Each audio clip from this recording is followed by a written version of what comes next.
Really, all you need is SPF 30, and that should do the trick. Anything higher than that really won't have much of an effect at all. It's not always about how much water you're using, but the times of days that you're watering those plants. So if you plan on watering in the middle of the day, chances are you'll be using a lot more water than you anticipated.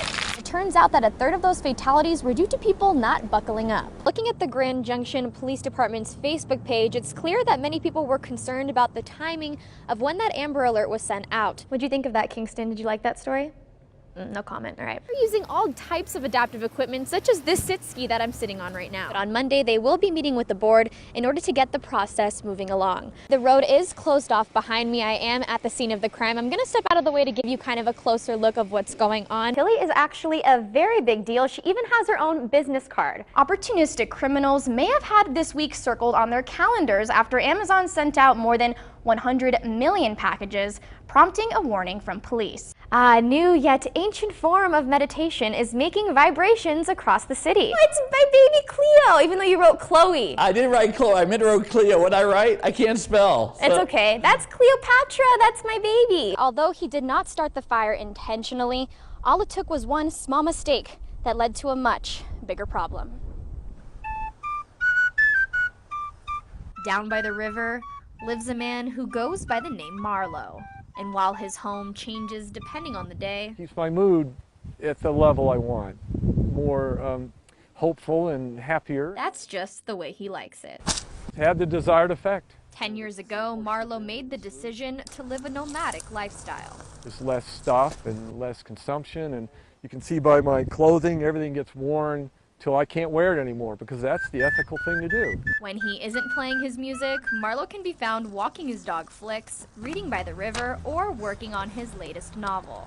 Many transients would describe it as a carefree life. Things like house ownership, marriages, careers, those can be impediments to people finding their way in this life. But one night on Skipper Island, that carefree life got the best of him. I wasn't fully paying attention. I was kind of in a daydream, and the ground cover was very flammable.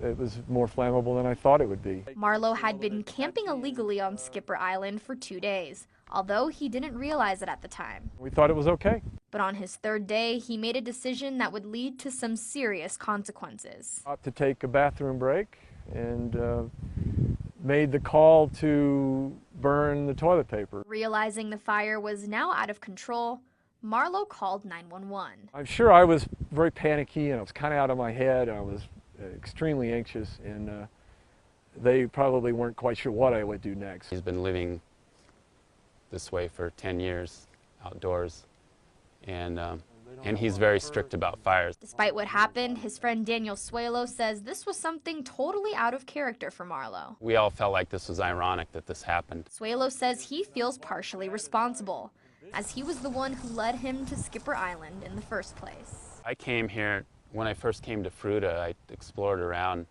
and I went to Skipper Island, and I was all excited about it. And while it's obvious that Marlo lives a simple life, he also lives an honest one. People want an explanation. They want to know. They just want to know how it started and who's responsible. So while his future remains uncertain, I expect to keep living this way, barring accidents, until I'm in my 70s. He's certain that he won't make this mistake again as he continues living his life day by day. Now, those with the Mesa County Sheriff's Office say they will be pressing charges. However, those details are still under investigation. First on the Western Slope, I'm Katerina Chrysofis, KREX 5 News. Opportunities to replace manual labor with equipment has been expensive for farmers. But with the new immigration policy and less workers, some think this may be the only opportunity for survival. It's a nationwide problem that hits close to home. Right now, we have a very serious labor shortage in agriculture. And farm manager Bruce Talbot, We run about 40 to 50. has seen the impacts firsthand. I'd like to have 60 in the orchard. Not only has the shortage slowed down production, We've already lost some fruit this year because we let it get too ripe. but for farmers working 10 to 12-hour shifts, it's made labor much more intense. Yes, I think it's more difficult because many farmers don't have enough people to work, and they need their fruit, but there aren't many people. Currently, 5 to 12% of Talbot's workers are here through a temporary working visa. But regardless, getting enough employees has been a tough task to work through. The government has made those programs expensive and onerous and inflexible, and we have trouble getting the people here that we want to get here.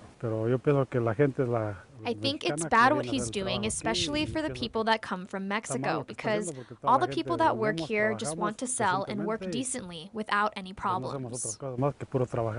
But in order to enjoy the sweet treats that nature has to offer, the Colorado peach industry especially is very unique. There are very few places that can do what we do, and it would be tragic to lose it. Talbot and his staff will continue to operate as if nothing is going to change. As of right now, farmers have not seen a dramatic change, but they are worried about these trends continuously happening in the workforce.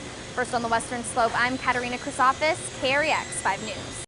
Out on our roadways, it's easy to spot those who are working to maintain them. We do everything from building fences for the county along county properties or roadways to clearing county properties of weeds. Chris Levine has worked as the road crew supervisor for the Mesa County Sheriff's Office for several years. We work Monday through Friday, and some of the inmates have longer sentences than others. So I might have an inmate for a couple weeks, and then I might have one for 60 days.